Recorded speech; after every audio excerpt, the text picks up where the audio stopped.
Lunch. This is we're going to keep it interesting and exciting, and how we're going to set up today. This is just a conversation that we're going to have, and we're very fortunate to have three leaders who I know have a lot to share. So just know that we're also going to provide an opportunity for you to ask some questions. So be thinking ahead as you listen to each of them, and we'll give you a chance to ask some questions in the middle before.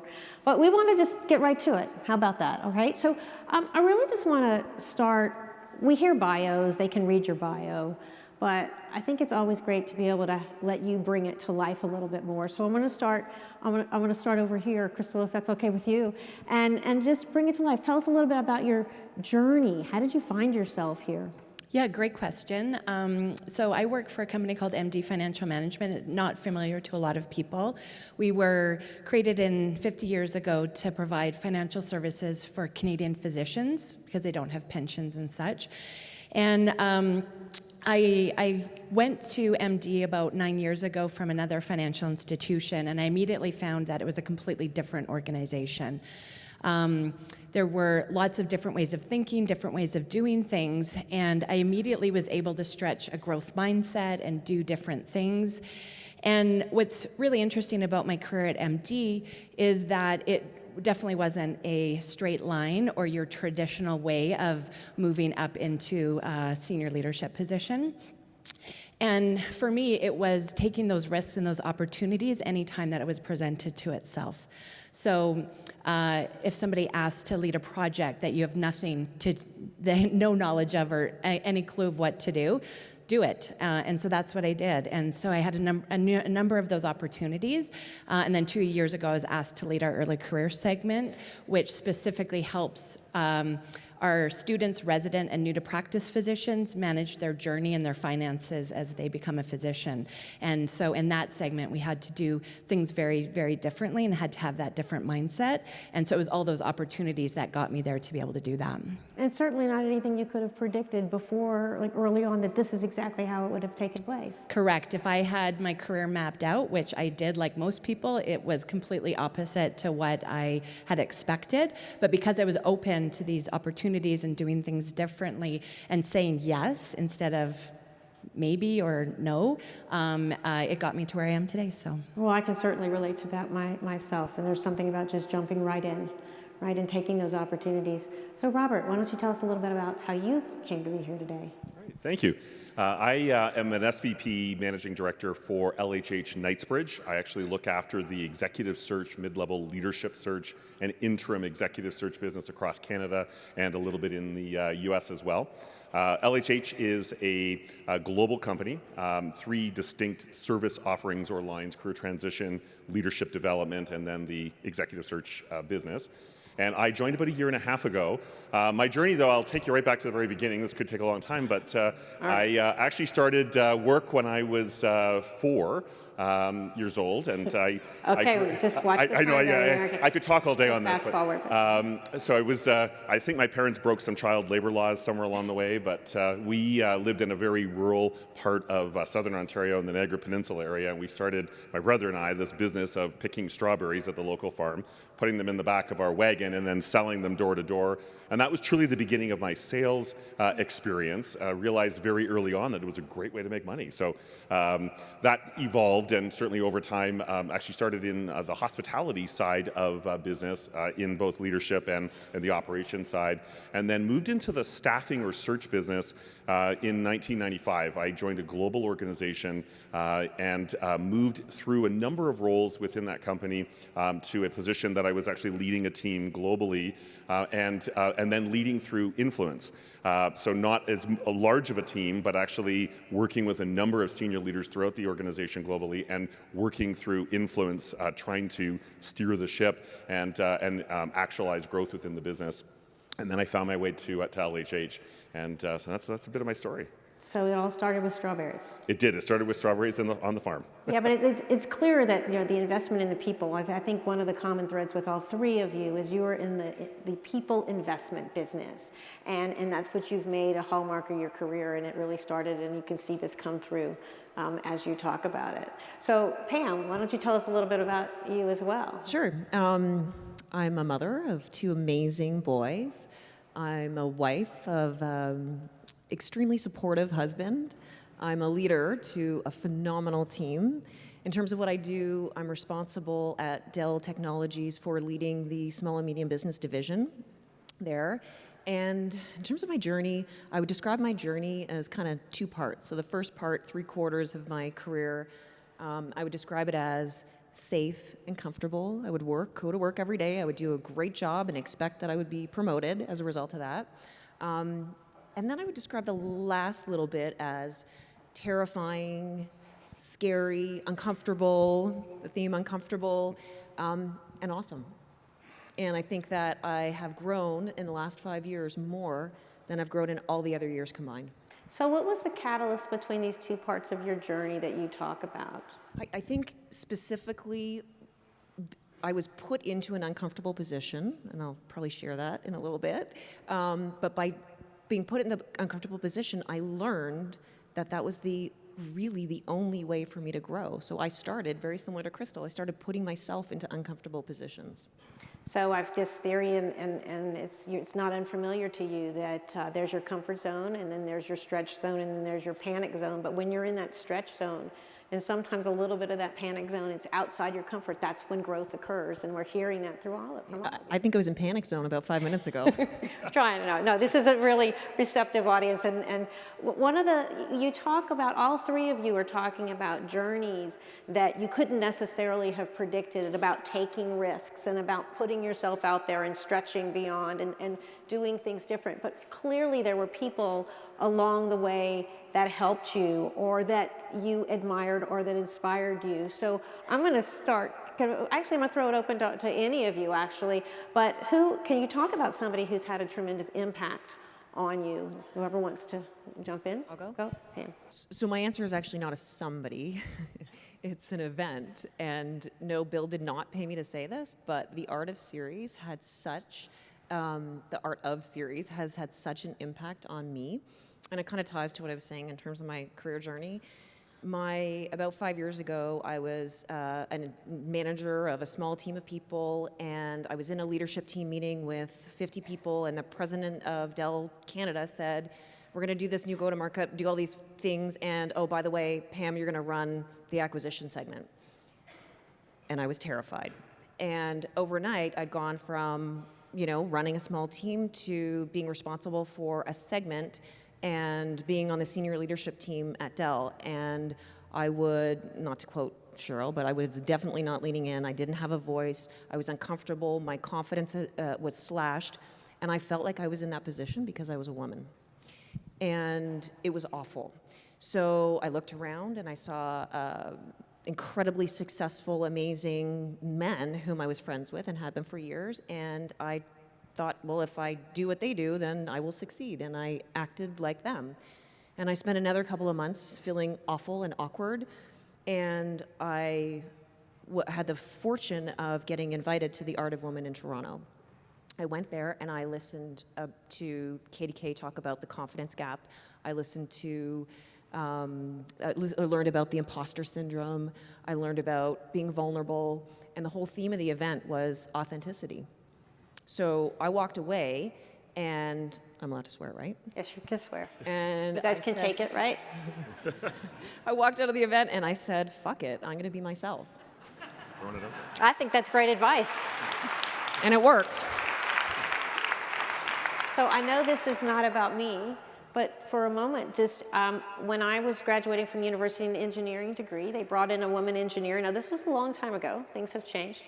And her advice to me was, take speech lessons to lower your voice, cut your hair short, and basically look and act like a man. Now, not that there's anything wrong with that, but for me, that did not work. And fortunately, I might not have used exactly those same words, but perhaps I did.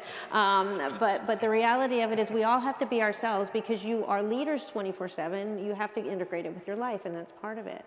You've got some stories to tell as well. Yeah, so the most impactful leader I have was our former executive vice president, who, when we were standing up our early career segment, had tapped me on the shoulder to say, can you lead this? And I love that Pam hit on terrifying and all those emotions, because it was at that moment we coined the word terraciting. So it was terrifying and exciting at the same time. And so from that moment, if I'm not in a place of terraciting, then I know that I'm not doing the right things or growing or moving the company in the right direction. And so she inspired me and enabled us to have an environment where we could break rules, not laws, and do things differently and empower our people to do things differently. And once you start doing that, our team, so I lead a very large team of leaders and managers and advisors across the country, and they all got to start doing things differently, all because I had this incredibly impactful leader who was creating an environment that allowed us to do what we needed to do to get the business done and empower people to do things. And so I took a lot away in my journey with her that I still live today, and I empower my leaders to live. And for me, that was a really big one, because we couldn't have had the change we needed in our company without that. So I've learned a new word, terraciting. Yeah. You've got anything that you've had in terms of, positive role models, people have influenced you, or anyone even influenced you negatively? No, it's interesting. I've been very fortunate. I've had some terrific leaders that I could speak about in so many ways. What a great influence they were on me personally and on the business, including our current country president, just in case he's here. Great leader. But I'll actually take you to the other side, actually. My first job out of university, so was in hospitality. I went to school for hospitality thinking that's where I wanted to be in my career, and loved the business, and joined a privately owned resort, and reported directly to the owner of the property. And very early on, I realized that the biggest lesson that I learned was how not to lead. And the things that I didn't want to be as a leader, things maybe more of a dictatorial approach or a negative influence. One of his expressions was, the way to get things done is to throw furniture around. You need to go in and you need to throw furniture around.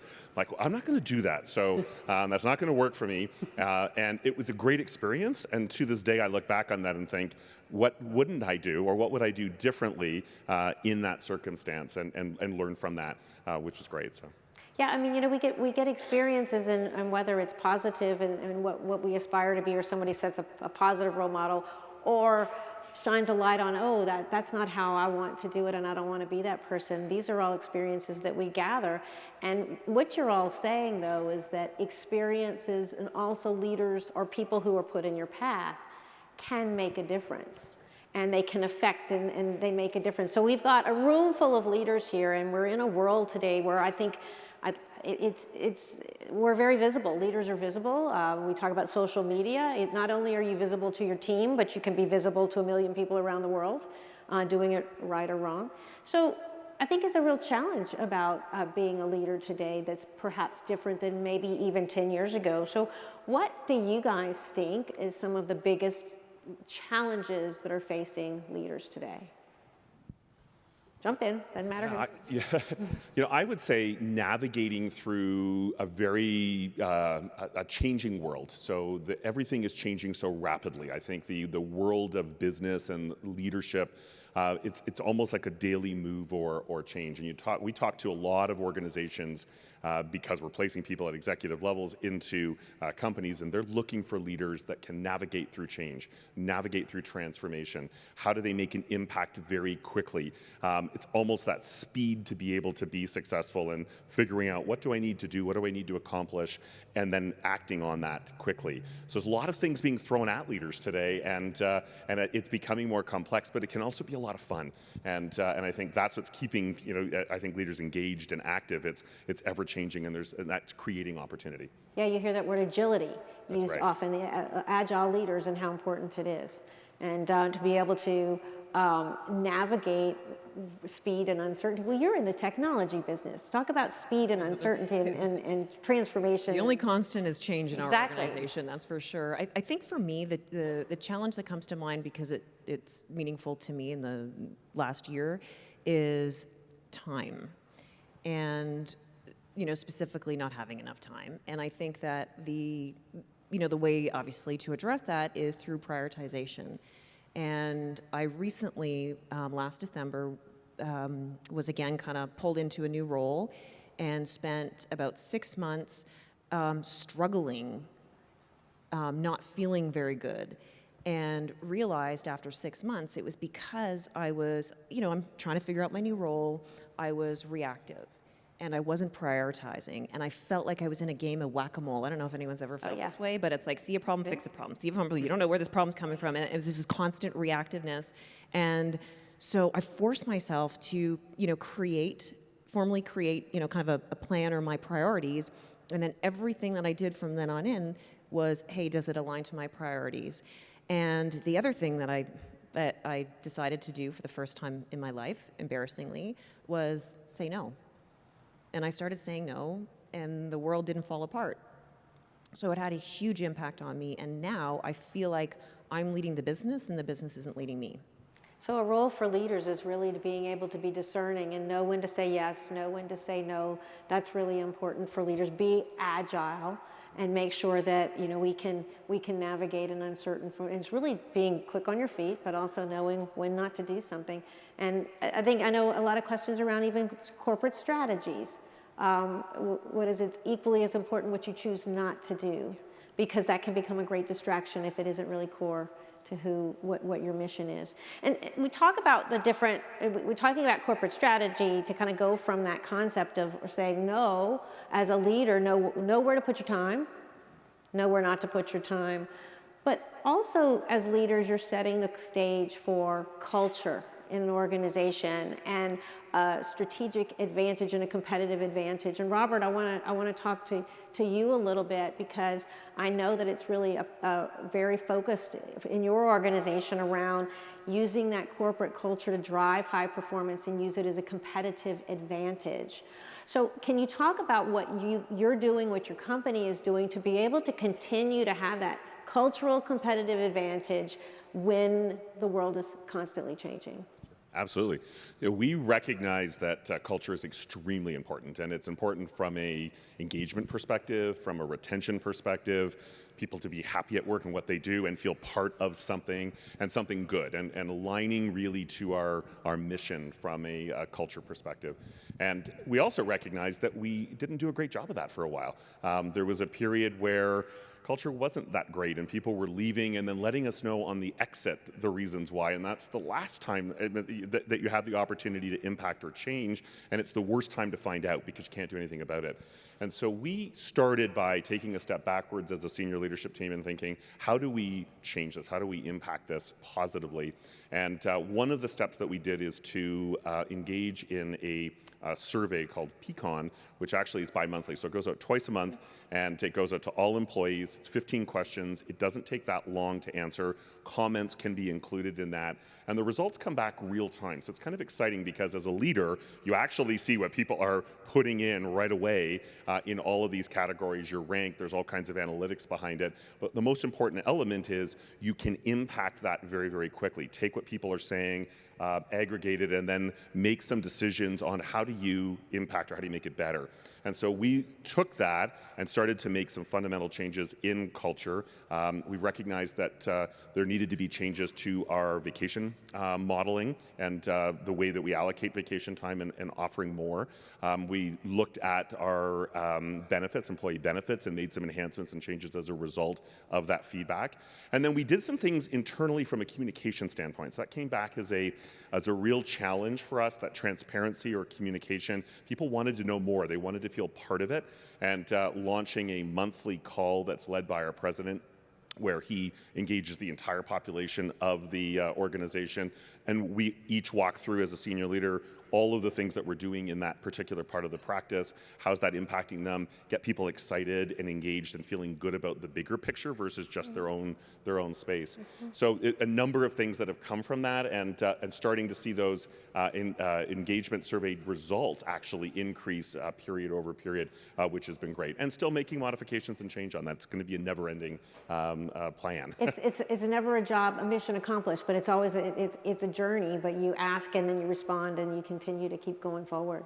Now, Crystal, Robert's sitting here talking about the culture of an organization, but it's also very clear that an organization is made up of individual people, and we're in an age today where the individual defines the business, perhaps more than the business defining the individual. So how do you, from your experience in your organization who invests in human capital, how do you ensure that when you focus on the individual, you can still have an alignment to the overall corporate direction and goals? Yeah, and I love this question because it truly is impactful in the world that we're in today. And in my line of business, because we are dealing with younger physicians, our employee base is younger, and so that brings its own unique challenge as well. And we really thrive on if our employees have an amazing experience, our clients will have an amazing experience, and the results will come out of that. And so in there, every person in my line of business has innovation in their job description. And so if they see a problem, they can come up with a solution and we can get it implemented. If they want to participate in a pop-up squad or try to figure out how to do things differently, it's there for them. And so really creating this culture where everybody absolutely contributes to the organization's success, and our employees on a daily basis get to see the direct impact and contribution that they're making to that by bringing those pain points and then coming up with a solution and bringing us, our invaluable employees who are there with our clients, sharing that information and those pain points and being able to bring it back with a real solution, and then having the entire organization behind it to implement those solutions and make change in a really quick and real time, for us has really created that culture to allow them to know that yes, they're an individual and they are recognized as an individual in our organization, but they are driving the company and contributing to the success. And so in my line of business, with a lot of millennials that we have, you would expect a ton of turnover, and we haven't had any unless they've moved on to a different position within the organization because they feel valued, they feel cared about, they feel listened to, they feel like an individual, and they feel like their voice is heard. And so that is really impactful for us. So you talk about millennials, and by the way, I'm going to ask Pam here a question, and then Bill's going to come out with a microphone because we're going to get some questions from all of you. But I want to pick up on this theme of, she's mentioned she's got a young workforce and millennials and just generational differences. We hear a lot about that as we have now a new generation coming into the workforce. So I'm curious, Pam, from your perspective, what do you see, and what are your thoughts around how that impacts us as leaders? Yeah, I think these are my own thoughts. I think that, if I look at what Marcus Buckingham presented this morning, I think, he talked about we can attract people to our organizations, but really to keep people in our organizations, we need to make them feel love for their jobs. So I think where the millennials and the next generation of Z or Zers come into play is really in the attraction part, right? To get folks. But once we have them, and I love what you said, Crystal, around the, we have to value them and we have to have individual plans for them. And I think if we play on their strengths, or not play on their strengths, but if we focus on their strengths and really get the best out of them, they're going to love working the organization, and then they will stay. And then not only stay, but put all in, be all in, right? I mean, it's not just about people staying and being present. It's about people having that extraordinary effort, that extra thought, that passion about what they do, right? Yeah, and I love that you said be all in, because 6 months after standing up our new early career segment over 2 years ago, we went to everyone with a letter. Are you all in? Mm-hmm. And we had them sign. We told them we were going to be doing things dramatically differently, that change was going to be at a rapid pace, that innovation was going to be part of their lives. And so we came to them, are you in? And they could sign, yes, I'm in, or they could say no, and then we had a different option for them. But we created that environment for them to be all in. And they... we had 100% all in because it was positioned up front. And so now we can always go back to that and say, you said you were in. So Yeah, I mean, thankfully we didn't have anybody else taking the other option.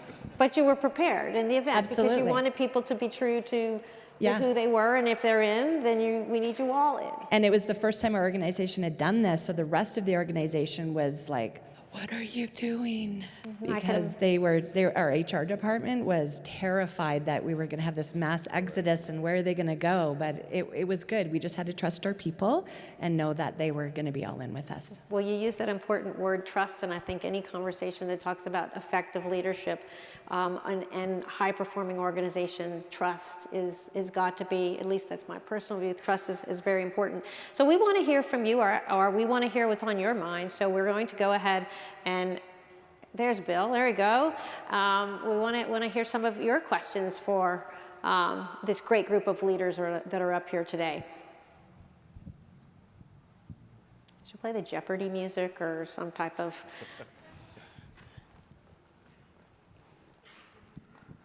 Bill's getting his exercise here. He is, isn't he? He always gets his exercise at these things. Hi, yeah, my question is for all four of you.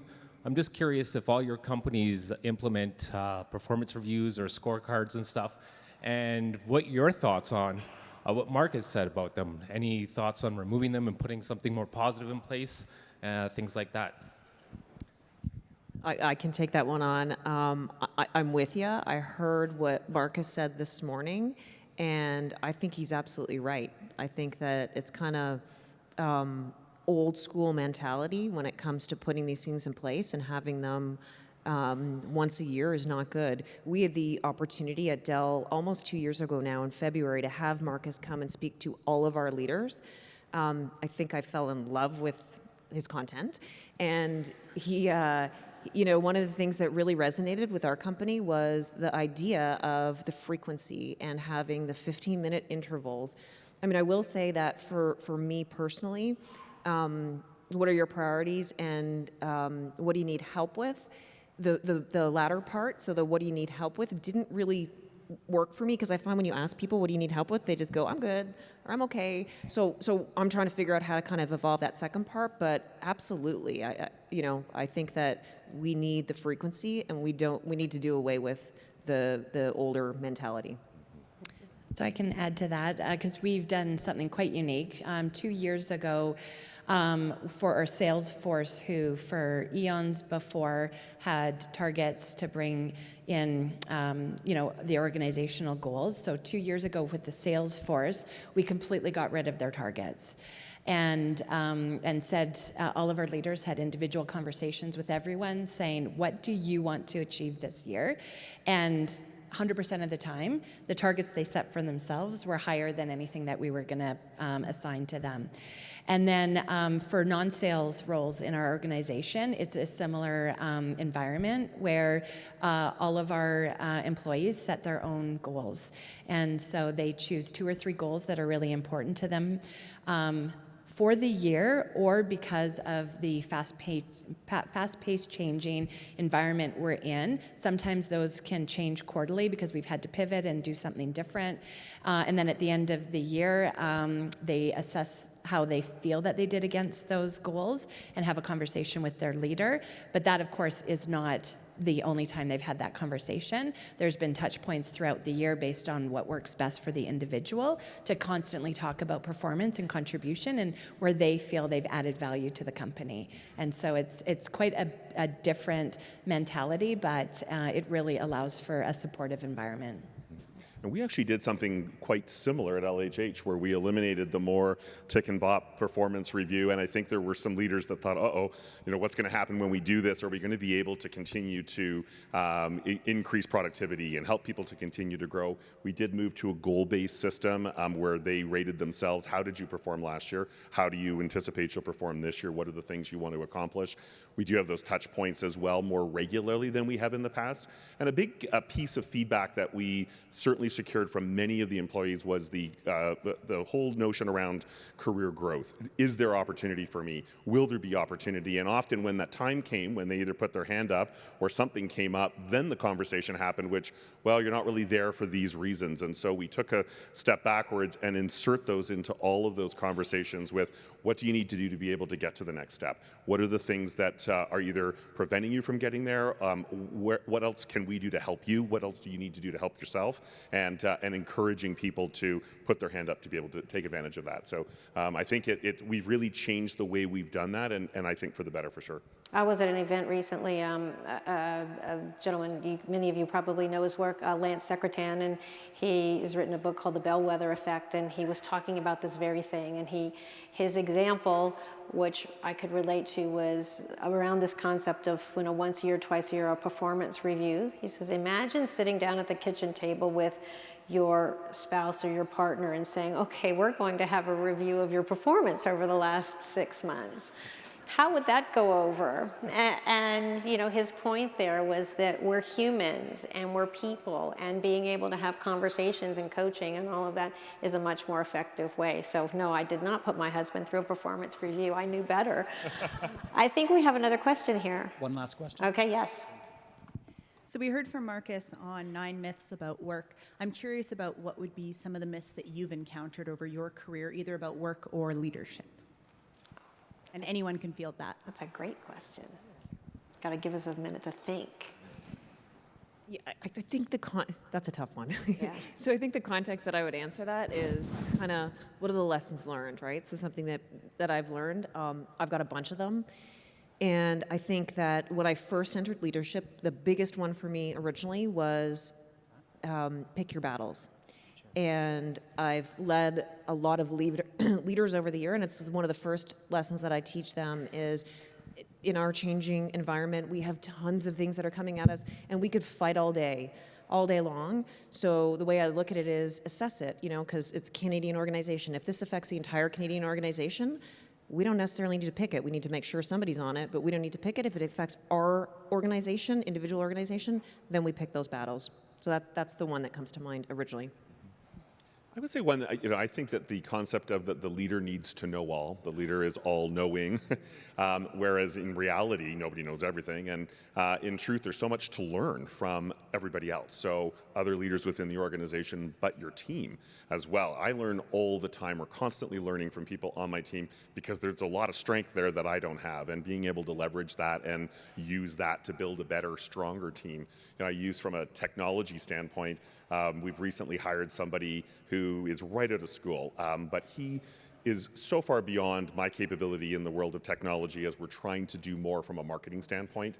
And it's almost like he's the leader in this business. We're leading the business together because there's so much that he can do, execute on, teach, and show others, myself included, on how to do, that it's only for the betterment of the business. But you've touched upon this concept of lifelong learning, right? And staying curious, I think, for me, is a really important leadership trait, is you're always learning. But I can imagine many people out in this room here, and I'd count myself, have worked for or worked around people who believe themselves to be the smartest person in the room and the all-knowing. And think about, how'd that work for you? And actually, were they all that successful? I think your point about leaders, making sure you're surrounding yourself with brilliant people and bringing out the best of them is a really important role, but not always being the one who knows everything. You've got an example. Yeah, the one I would add, it tags a little bit onto Robert's, is really just empower yourselves and your people to take risks, even though you're not 100% ready for them. So I think we all have this idea that we have to have all of these skills and attributes to apply for the next job or take on the next project or move on to the next opportunity, when really that's not the case. And so if you have the right drive and the right mindset to make a difference and to take on a challenge and be successful with it, encourage yourself and your teams to do that, because I think that's a big myth, that people think they have to have all the boxes ticked before they can go on to that next journey. Well, you've gone full circle, because we started your conversation here with you today about talking about, taking those risks and being put in opportunities that you had not weren't necessarily that linear path, but that's right back to what you're talking about, is being able to take those risks. So I'm going to go a little bit into a bit of a speed round as we wrap up, and I'm going to get 2 questions to try to hit with our time left, because it picks up on some of the themes that we're talking about here, and it's a little bit around the myth. But the first one, kind of short answers on these, is and I'm going to put it this way: we are in a world today where perhaps the definition of what does a leader do, how does a leader behave, how does a leader show up, at least in the public sphere, it perhaps is changing on us. But the role of leader is so very critical. So I'm going to ask you guys, what is the one characteristic that you believe is integral for a leader to possess, and how does that show up? Go ahead, Robert. I would start by saying communication skills.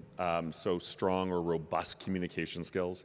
As you think about leading in this world today, as things are changing constantly, being able to communicate clearly vision and mission, being able to communicate from a big picture perspective, but to the individuals on the team, and to help them through your communication. That transparency is really, really important, and I think it just ties into so many other elements of a successful organization to keep that communication string strong and open. It's a good one. For me, it's disruption, being a very disruptive leader, to push boundaries and think differently and encourage not only yourself but your team to do the same. No company will grow without that, so that's a big one for me. If you're not disruptive, you will die. No status quo in your book, right? None. Absolutely. Correct. Pam. I feel really strongly, and I think somebody, it might have been Marcus, my favorite, mentioned this morning, but I feel very strongly that there is no mold. There's just no mold for any of the jobs that I've hired for, and there's a whole bunch of different characteristics that make up, and with diversity, we can, there's so many people that can be great leaders, phenomenal leaders. But as I look around, of all the leaders that I've worked with, the ones that stick out as amazing leaders, there is one thing that I see that's common across all of them, and I'm going to sound softer, but it's caring. And I think that caring or compassion, and I think that if you, as a leader, if you truly care about your business, and you truly care about the people in your organization, then everything else falls into place. You can work it out.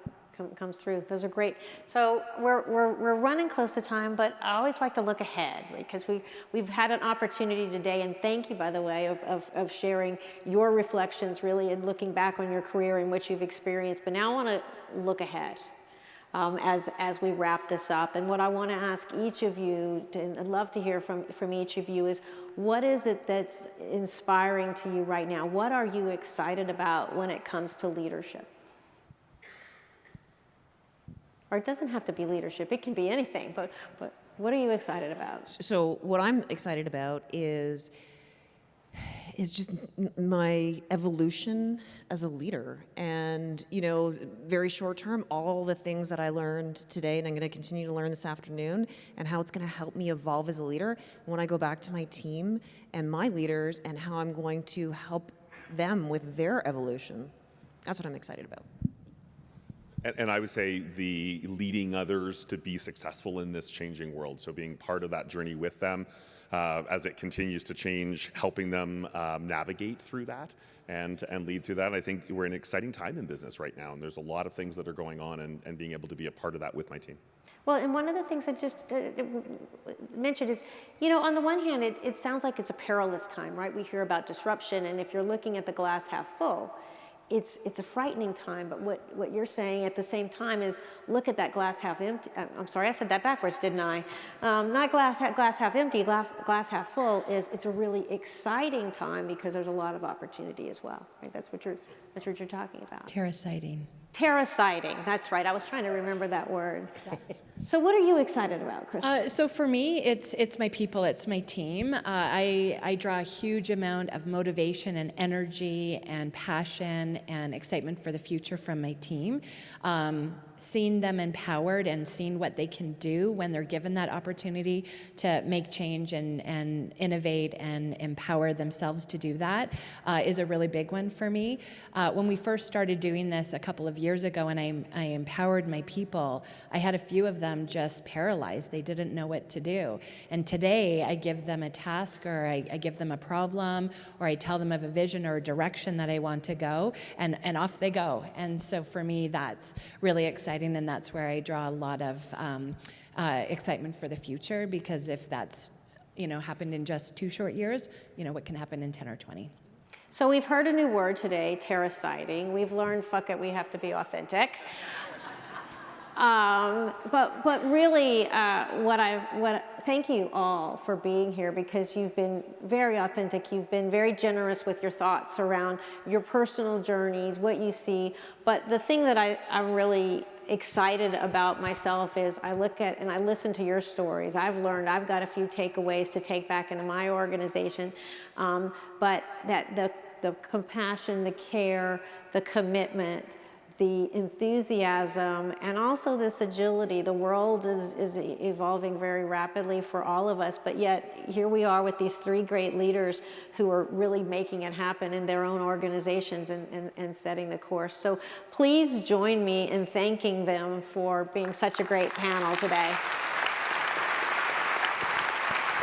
I think we're And not just them, but Gianna for moderating the panel. Thank you so much. Incredible, incredible. There we go. So that's a little bit of what it's like to eavesdrop in on an executive conversation. So just hanging around the lunchroom, chilling.